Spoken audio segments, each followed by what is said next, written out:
গাড়ি কাদায় বেঁধে গেছে, প্রচুর পরিমাণে শক্তি প্রয়োগ করছে, তবুও গাড়ি উঠতে পারছে না। দেখুন, বৃষ্টি বাদলে সব কাজ বন্ধ থাকলেও আমাদের বাঘারপাড়া পৌর পার্কের কাজ বন্ধ নেই। দেখুন, বৃষ্টির ভিতরেও ইট আনা শুরু হয়ে গেছে।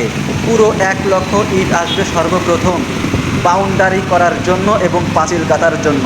1,00,000 ইটের প্রথম বরাদ্দ, তারপরে আরও আসবে। প্রচুর পরিমাণে কাদায় বেঁধে গেছে গাড়ি। দেখুন কি একটি অবস্থা, গাড়ির পুরো শক্তি প্রয়োগ করেও গাড়ি উঠতে পারছে না। কি পরিমাণে টাকা করতেছে।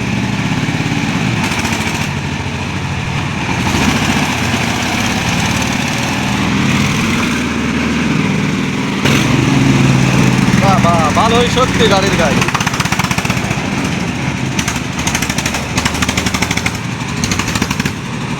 উঠে যাবে বৃষ্টি কাদার ভিতরে, গাড়িতে করে ইট আনতেছে।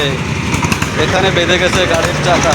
এই দাদা, বহু কষ্টে উঠেছে গাড়ি, ইঞ্জিন পুরো কাইন দিয়ে দিয়েছে। ট্রাক আসলে জীবনে উঠতে পারতো না।